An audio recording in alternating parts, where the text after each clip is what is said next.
했지만 사순절, 오늘 사순절로 들어가는 첫 주일입니다.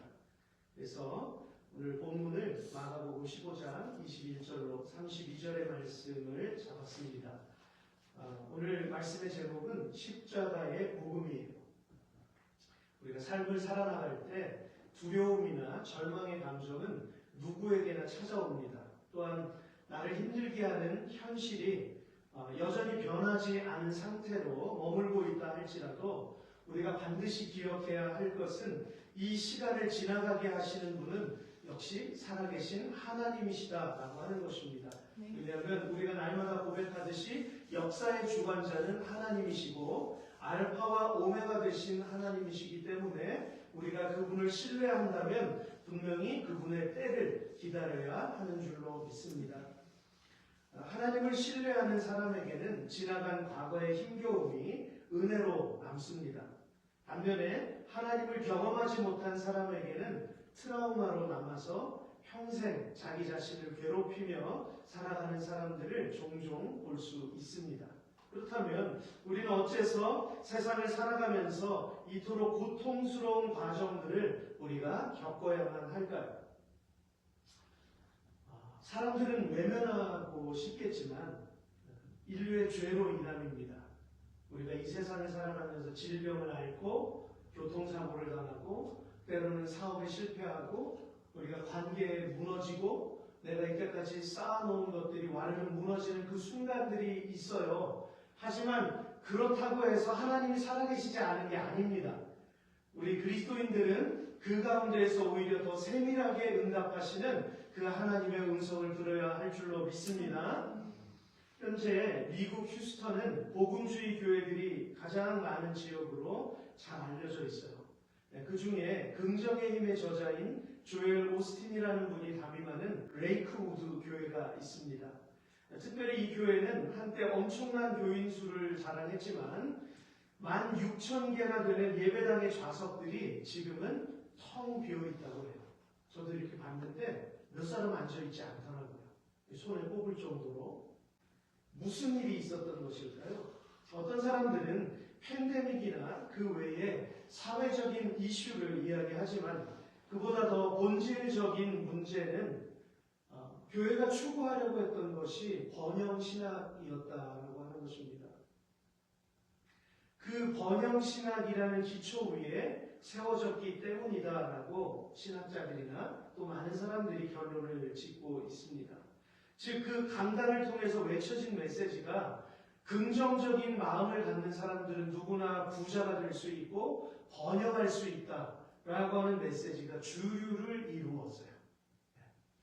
오해하지 마시기 바랍니다. 저는 이 교회를 비난하려고 하는 게 아니에요.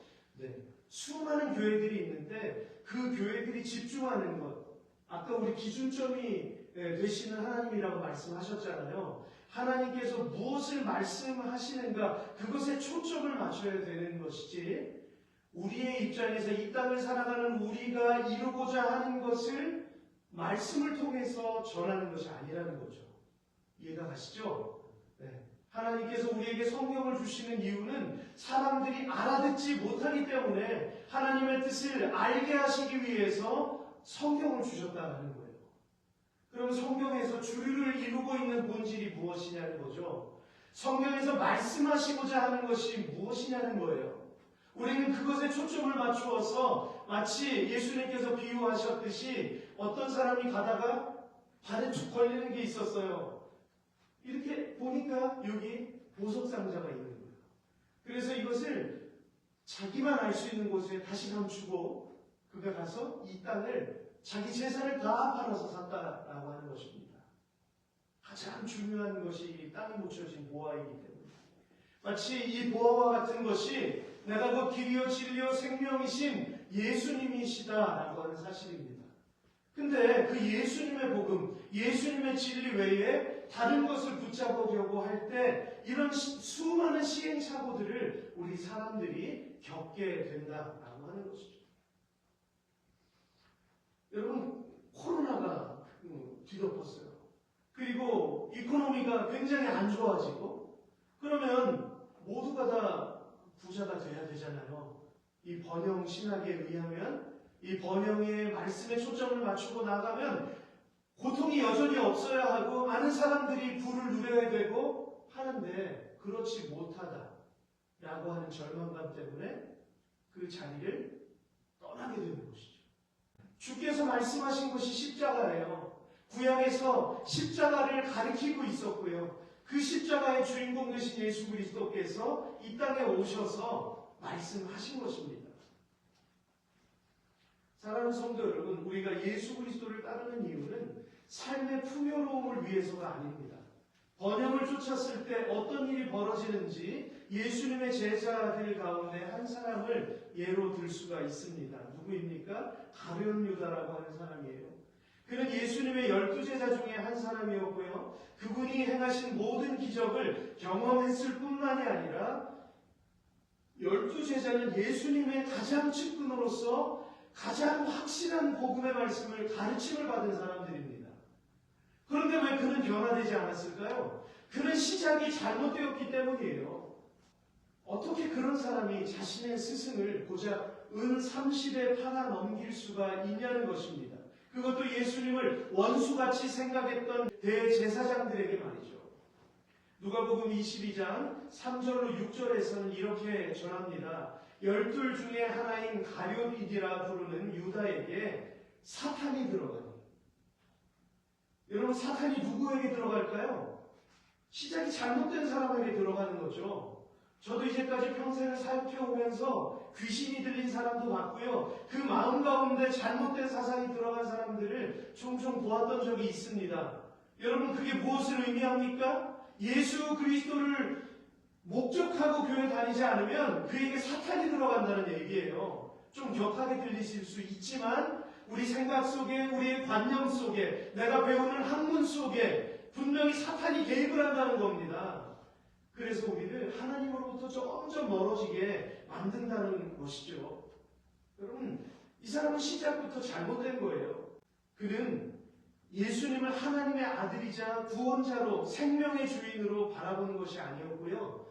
이스라엘을 회복시켜줄 정치적인 메시아로 그가 따랐기 때문에 그는 물질에 사로잡혀서 마리아가 예수님의 발에 향유를 부을 때도 다른 사람들은 다 가만히 있는데 오히려 그만 앞장서가지고 어찌하여 이 향유를 300데나리온에 팔아 가난한 자들에게 주지 아니하였느냐 라고 이것이 옳은 것이냐 다른 제자들 앞에서 보란 듯이 얘기하지 않습니까?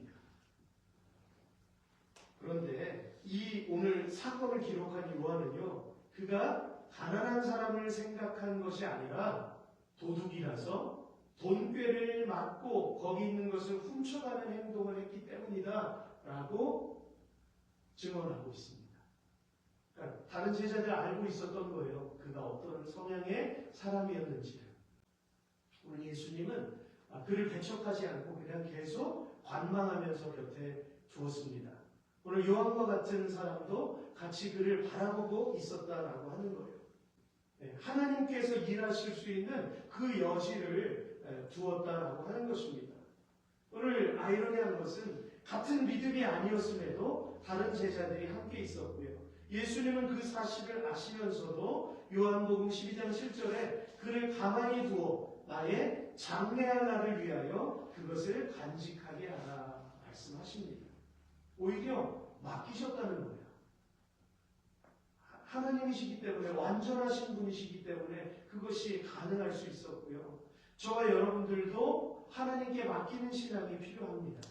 내가 조급해서 앞서간다거나 내 입이 먼저 나가서 다른 사람을 상처 주는 예가 흔해요. 내 의에 사로잡힐 때. 그렇기 때문에 우리가 주님 앞에 함께 기도의 공동체로 세워져 가야 하는 것입니다. 우리는 이러한 성경의 역사를 바라보면서 하나님의 자녀로 살아가는 삶이란 과연 무엇인가 라는 질문을 던질 수가 있는데요. 청교도 신학자인 존 오웬이라는 분은 이런 기도를 올렸습니다. 주여, 내 안에 남아있는 죄의 뿌리를 드러내소서. 내가 미워해야 할 것을 사랑하고 버려야 할 것을 붙드는 어리석음을 보게 하소서. 성령으로 죄를 죽이게 하시고 거룩함 안에서 살게 하소서. 그리스도 없이는 나는 아무것도 할 수 없습니다. 여기에서 가장 중요한 메시지가 뭘까요? 바로 그리스도를 붙드는 것입니다. 나의 죄됨을 인정하는 것이고, 이렇게 기도하는 것이 바로 신앙의 삶이라고 하는 것을 오늘 우리에게 보여주고 있습니다. 또한 영국의 대표적 설교자였던 토마스 왓슨이라는 분이 그분이 어렵게 신앙생활을 하시던 때가 영국의 국교회가 있었던 때예요. 세상은 광야와 같습니다. 당신의 임재는 나의 기쁨이요 당신의 은혜는 나의 생명입니다. 세상보다 하나님을 더 사랑하게 하소서. 형식이 아니라 마음으로 예배하게 하소서. 그분들의 신앙을 보실 수 있으실 것입니다. 그분들이 어떤 마음으로 예배했는지, 어떤 마음으로 성경 앞에 섰는지를 알 수 있는 그러한 대목이라 할 수 있습니다. 여러분, 청교도들의 이러한 영성과 믿음이 오늘날 우리 개신교회의 기초가 되었다는 것을 꼭 기억하시기를 바랍니다. 반면에 제가 앞서서 번영신앙, 개개인에게는 번영신앙, 이것이 세계의 위기와 풍파 속에서 무너질 수밖에 없는 이유는 그 신앙의 목적이나 중심이 성부, 성자, 성령 하나님, 그 하나님에게 초점이 맞춰져 있지 않고 우리의 삶의 필요에 맞춰져 있기 때문인 것입니다. 그렇지 않습니까? 그렇기 때문에 가장 중요한 십자가를 놓치고 있었던 거예요. 그리고 제가 종종 강조해왔던 성경의 인본주의적인 해석이나 다른 종교와의 연합을 꾀하는 그러한 교회들이 오늘날 굉장히 많아졌어요. 큰 교회들 가운데 특히 많아졌습니다. 굉장한 충격이 아닐 수 없습니다. 하나님께서 그것을 원하실까요? 신앙이 같지 않은데 어떻게 통합이 될 수 있습니까? 십자가를 같은 맥락으로 보지 않는데 어떻게 연합할 수 있습니까? 그것이 하나님이 원하시는 걸까요? 하나님이 원하시는 것 아닙니다. 이렇게 탈성경적인 행위들이 자꾸만 생겨나는 원인은 하나님의 영광의 목적이 아닌 인간의 편의와 안전함을 위함인 것입니다. 이런 신앙의 자세는요, 세상 속에서 전혀 불편함을 느낄 수가 없어요. 그렇지 않겠습니까? 십자가를 목적하고 살아가는 사람들은 십자가 때문에 고통당합니다. 십자가 때문에 핍박을 당해요. 나의 삶의 주인이 예수 그리스도이신데 우리는 예수께서 약속하신 그 영원한 나라를 위해서 달려가는 사람들인데 이것이 흐릿흐릿해지고 있다는 거예요. 십자가가 빠져버리니까 흐릿해지는 거죠. 그렇지 않겠습니까? 그러니까 사람들과 전혀 부담감 없이 같이 어울릴 수 있는 거예요. 어깨 동무하고. 조금도 마음에 거리낌이 없어요. 기도하지 않아도 돼요. 그렇잖아요. 우리가 기도하는 이유가 무엇입니까? 삶을 살아가며 고난이 있고 예수 그리스도를 전하게 되면 핍박을 받고 그리고 예수 그리스도께서 기뻐하시는 말씀은 세상의 가치관과 전혀 다르기 때문에 부딪힐 수밖에 없는 거예요. 그게 정상인 거죠. 부딪히는 삶이기 때문에 우리가 기도해야 하는 것입니다. 그 기도를 통해서 성령 하나님의 일하심을 경험하게 되는 거고요. 하나님이 영으로 기뻐하시는 것을 우리가 마음으로 우리가 깨닫고 느끼게 되는 것입니다. 그런데 세상으로부터 전혀 거리낌이 없이 함께 어우러져서 산다? 기도할 필요도 없고 고민할 필요도 없어요. 누구나 다 받아들일 수 있어요. 네. 그런데 죄와 짝하지 말라고 말씀하셨고 예수님을 같이 바라보지 않는 자와는 깊은 교제를 나눌 수가 없는 거예요.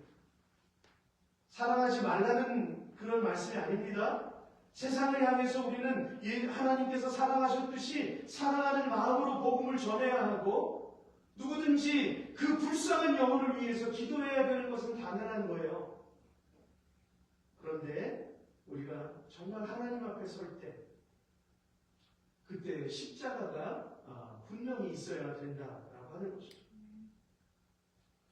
기도가 영혼의 호흡이 되어야 할 분명한 이유, 바로 예수님께서 아버지의 뜻을 위해서 기도하는 모범을 우리에게 보여주셨기 때문입니다. 오늘 본문 21절을 보시면 구레네 사람 시몬이 왜 하필이면 예수님께서 십자가를 지고 고통스러운 걸음을 걷고 계실 때 그 길로 지나다가 붙잡혀야만 했을까? 왜 십자가를 내가 원하지 않았는데도 십자가를 굳이 짊어짐으로 말미암아 그가 고통을 당해야 했을까? 사실 교회에 첫 발을 딛는 많은 이유들이 있어요. 그죠? 삶에 풀리지 않는 문제 때문에 이것 하고 저것 하고 해도 늘 실패만 하기 때문에 교회 오면 어떤 신랑 같은 희망을 붙들지 않을까라고 하는 그 출발점은 된다는 거예요. 그죠? 그렇지만 여러 가지 다양한 이유로 교회에 나오지만 이 교회 안에서 만나야 될 것은 예수 그리스도의 십자가라는 거예요. 우리에게 왜 이런 고통이 올 수밖에 없었는지, 내가 왜 이런 고민을 하고 살 수밖에 없는지, 그러한 것들을 말씀을 통해서 우리가 찾고 확인하게 되는 것이죠. 이 구레네 시몬이 훗날 그 사실을 깨닫고 난 그 가정은 어떻게 변화되었을까요? 로마서 16장 13절에서 이렇게 증거하고 있습니다. 주 안에서 택하심을 입은 루포와 그 어머니에게 문안하라. 그의 어머니는 곧 내 어머니입니다. 사도 바울이 이렇게 고백한 것은 그가 위대한 사역자의 반열 가운데 함께 섰었다는 그러한 것을 지금 강조하고 있는 거예요. 루포의 어머니, 나를 도왔다. 나와 함께 했던 사역자다라고 하는 것은 무엇을 이야기하는 것입니까? 먼저 앞서간 그 시몬이 동역자였다는 것을 지금 증거하고 있는 것이죠. 그렇습니다. 바로 이렇게 그가 만난 십자가 사건은 훗날 사도 바울의 사역을 도울 만큼 열정적인 믿음을 가진 가정으로 변화되었다는 거예요. 그러면 십자가는 어떤 의미인가요? 예수님께서는 해골의 장소인 골고다에 오르셔서 오늘 본문 보니까 제3시 그러니까 오전 9시에 십자가에 못 박히신 후에 높이 달리셨습니다. 그리고 십자가 머리맡에는 유대인의 왕이라고 오늘 본문에는 표현하고 있지만 요한복음 19장 19절에서는 나사렛 예수 유대인의 왕이라고 오늘 그 표대에 기록했다라고 하는 것. 히브리와 로마와 헬라말로 기록했다라고 전하고 있습니다. 하지만 여러분, 유대 지도자들은 그렇게 쓰지 않고 자칭 유대인의 왕이라고 써라라고 강요했어요. 자칭. 여러분, 자칭이란 말이 그 앞에 들어가면 어떻게 바뀝니까? 다른 사람들은 인정하지 않는데 그런 일은 없었는데 예수라는 사람 혼자서 스스로 자기가 하나님의 아들이 아니면서도 아들인 채 했다라고 이렇게 여겨지는 것이잖아요. 자칭 유대인의 왕이다 이렇게 쓰게 됩니다. 그러나 하나님은 그걸 기뻐하지 않으셨습니다. 그래서 빌라도를 통해서 아니다 나는 쓸 것을 썼다라고 그렇게 이야기를 듣게 되고 오늘 그 십자가 위에 나사렛 예수 유대인의 왕이라고 쓰게 되었다는 것이죠. 결국엔 우리의 죄를 짊어지신 평화의 왕, 승리의 왕으로 선포되었던 것입니다. 여러분 생각해 보세요.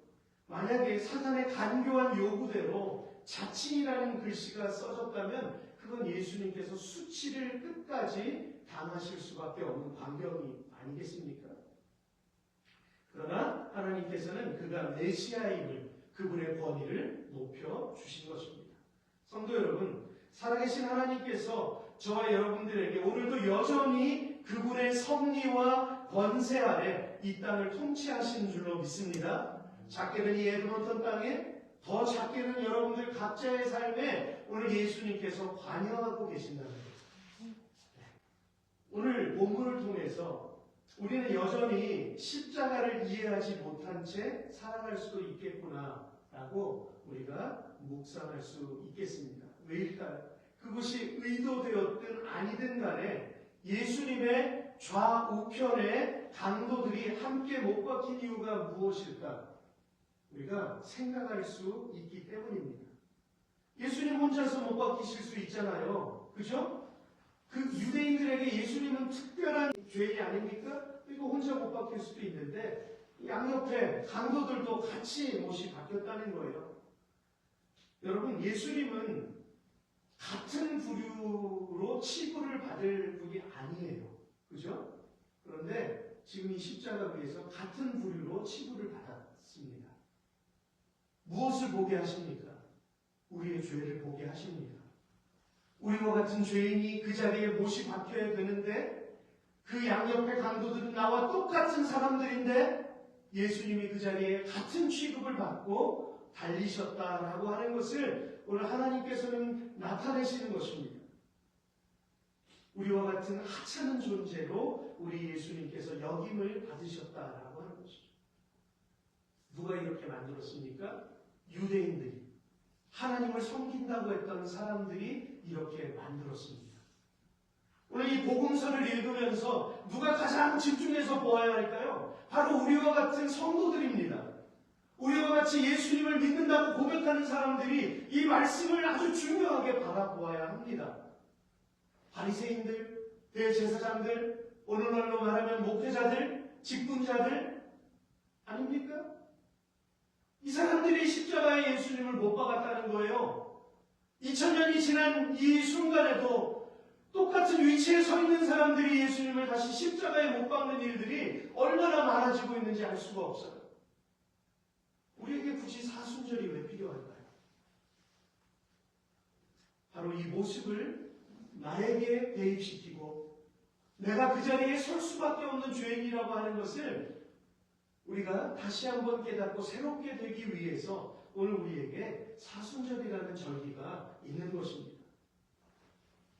하나님을 안다라고 이야기했던 자들이 신성모독이라고 하는 죄명을 붙여서 오히려 하나님의 아들을 십자가에 못 박았습니다. 그리고 예수님을 향하여 조롱하는 소리들을 들어보시기 바래요. 29절과 30절입니다. 지나가는 자들은 자기 머리를 흔들며 예수를 모욕하여 이르되 아하 성전을 헐고 사흘에 짓는다는 자여 내가 너를 구원하여 십자가에서 내려오라. 예수님께서 뜻하신 말씀은 어떤 의미입니까? 예수님께서 십자가에 죽으시고 사흘 만에 다시 부활하신다. 나는 부활할 수 있다. 내가 부활의 생명체로 너희들에게 나타나겠다. 라는 것을 예수님께서 말씀하신 것인데 영적 분별력이 없는 이들은, 눈이 가리워져 있는 이들은 이 말씀을 왜곡한 거죠. 알아먹지 못한 것입니다. 그래서 지금 자기들 헤롯 성전을 얘기하는 거예요. 그것을 당장에 무너뜨리고 3일 만에 다시 지을 수 있다라는 소리로 들은 것입니다. 오늘 말씀 위에 깨어있지 못하면 우리는 말씀을 잘못 해석하고 살아갈 수 있어요. 기준점이 내가 되어서 내가 이해하고 싶은 대로 말씀을 이해하고 살 수 있다는 거예요. 백날 가도 하나님의 온전한 뜻이 무엇인지를 깨닫지 못하는 삶도 될 수 있다라고 하는 것입니다. 대제사장들과 서기관들은 31절에 저가 남은 구원하였으되 자기는 구원할 수 없도다 라고 조롱하였습니다. 내가 너희 중에서 예수 그리스도와 그가 십자가에 못 박히신 것 외에는 아무것도 알지 아니하기로 작정하였습니다. 그러니까 우리 신앙의 삶의 가장 중요한 것은 무엇이라고요? 예수 그리스도의 십자가. 그것밖에는 없다라고 하는 것입니다. 사람들이 많이 몰려가는 교회라고 해서 여러분 그 교회가 다 옳은 것이 아닙니다. 작은 교회라고 해서 하나님이 외면하거나 저 교회는 부흥하지 않는 교회다라고 낙인 찍을 그런 이유가 되지 않는다는 거예요. 하나님은 무엇을 바라보고 계시는지 그것에 우리가 귀를 기울여야 한다는 것입니다. 사랑하는 성도 여러분, 복음은 인간의 번영이나 사람들이 추구하고자 하는 종교적인 통합을 말씀하지 않습니다. 오직 복음은 십자가 외에는 설명될 수 없는, 즉 영원한 사망에 이를 수밖에 없는 죄인들을 구원하신 이 놀라운 비밀이기 때문에 여러분 우리는 매년 이 절기를 지나면서 매년 말씀 앞에 서야 하는 것입니다. 하나님의 사랑과 계획을 믿고 순종하는 사람에게만 이 구속이 주어진다고 하는 사실입니다. 이것이 오늘 교회들에게 큰 도전인 것이죠. 왜일까요? 오늘 놀랍게도 십자가의 복음이 변질되어서 십자가를 억압에 대한 정치적인 상징으로 해석하는 해방신학이나 자유주의적인 신학들이 난무하기 때문입니다. 혹은 죄에 대한 형벌로 자신이 지신 십자가를 폭력에 희생된 사랑으로만 강조하고 바꾸어서 하나님은 결코 판단하지 않으신다거나 예수님은 회개보다 있는 그대로를 받아들이신다는 식으로 무조건적인 수용의 상징으로 바꾸어놓고 있다는 거예요. 하나님은 사랑이시라 사랑이 맞습니다. 그러나 하나님의 사랑의 방법은 십자가였습니다. 아멘. 십자가가 아닌 다른 무조건적인 수용으로 하나님은 교회를 채우기를 원하시는 것이 아니에요. 사람들은 잘못 해석을 하는 겁니다. 십자가 외에는 여러분 우리가 하나님 앞에 설 수 없어요. 만약에 제가 십자가를 말하지 않는다면 저는 사꾼 목자가 될 수밖에 없습니다. 십자가를 통해서만 우리가 거듭날 수 있고 변화될 수 있어요. 니고데모도 예수 그리스도의 그 십자가를 만났기 때문에 그의 인생이 온전히 변화될 수 있었던 것입니다. 제가 지금 앞서서 계속해서 나열해드린 이러한 문제점들은 죄의 심각성을 축소시키고 있다는 거예요. 점점. 어디 가서 죄에 대한 이야기를 들을 수 있겠습니까? 죄로 인한 우리 인간의 상태는 오직 성경에서밖에는 말씀해주지 않으세요.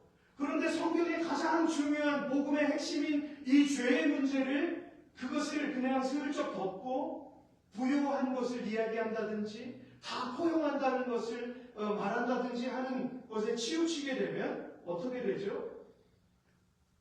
여러분 하나님과 상관이 없는 그러한 종교적인 행위로 우리는 전락할 수밖에 없다라는 거예요. 휘황찬란한 조명이 있고 우리의 귀를 즐겁게 할 수 있는 많은 오케스트라나 어떤 찬양팀이나 우리를 정말 편하게 예배할 수 있게끔 만드는 이런 환경들. 여러분 어쩌면 이것들과 싸워야 되는 시대에 우리는 살고 있지 않을지 우리는 생각해야 한다는 것입니다. 이것이 나쁘다는 걸 이야기하는 게 아니에요. 주체가 바뀐다는 겁니다. 지금. 마치 편안한 3D, 4D 이런 데 앉아가지고 정말로 편하게 그 영화를 감상하듯이 예배자가 아니라 감상하는 자가 될 수 있다는 거예요. 저와 여러분들은 예배를 위해서 헌신해야 합니다. 아멘? 예배를 위해서 하나님 앞에 묵상하는 시간이 있어야 되고 예배를 위해서 일주일을 살아가면서 싸워야 되는 시간이 있어야 되고 신앙을 지키기 위해서 고통스러운 과정을 통과해야 되고 그래야 온전한 예배로 하나님 앞에 드려질 수 있어요. 그런데 그런 모든 것이 없는 상태에서 그냥 준비되어진 예배를 드릴 수 있다? 아닙니다. 그렇게 될 수 없습니다. 몸은 있을 수 있어도 우리가 하나님은 만날 수 없어요. 하나님의 음성은 들을 수 없습니다. 그러므로 성경에서는 어떻게 말씀하십니까? 이사야 53장 5절에서 그가 찔림은 우리의 허물 때문이요 그가 상함은 우리의 죄악 때문이라. 우리의 죄악 때문에 그가 찔림과 허물을 겪으셔야만 했다라고 하는 것입니다. 베드로전서 2장 24절에서 친히 나무에 달려 그 몸으로 우리 죄를 담당하셨으니 나무에 달리신 이유가 우리 죄를 담당하시기 위해서였다. 그리고 고린도전서 1장 18절에서 십자가의 도가 멸망하는 자들에게는 미련한 것이요 구원을 받는 우리에게는 하나님의 능력이라 라고 말씀하시는 것입니다. 십자가가 능력으로 깨달아지기까지는 그냥 되지 않습니다. 묵상해야 십자가가 능력이라는 것을 알게 되죠. 십자가를 묵상하지 못하고 그냥 목걸이로 차고 다니는 여성들이 얼마나 많은지 몰라요. 그죠? 십자가가 그냥 금 장식이에요. 너무나 자연스러워. 그러나 여러분, 십자가는 저주의 상징입니다. 예수를 통하지 않고서는 설명이 될 수 없는 것이 바로 십자가예요. 이만큼 십자가의 의미가 퇴색되어졌다라는 것이죠. 사랑하는 성도 여러분, 시대가 아무리 변하였다 할지라도 십자가의 복음은 변함이 없는 줄로 믿습니다. 십자가 없이는 거듭남을 경험할 수도 없을 뿐더러 예수님과의 인격적인 만남을 가질 수도 없고요. 더욱이 십자가 없이는 회개의 자리로 나아갈 수 없습니다. 십자가 때문에 회개하는 거예요. 십자가 때문에 나를 돌아보는 거예요. 십자가 때문에 내가 용서하고, 십자가 때문에 다른 사람을 배려하고, 십자가 때문에 내가 기다리는 것이고, 십자가 때문에 내가 고난을 받아도, 사람들에게 비난을 받아도 참는 것입니다. 빛 가운데 계신 예수님을 발견할 수 없습니다. 그러므로 오직 십자가 복음 앞에 서셔서 예수님과 동행하는 그 삶을 경험하실 수 있기를 주의 이름으로 축복합니다.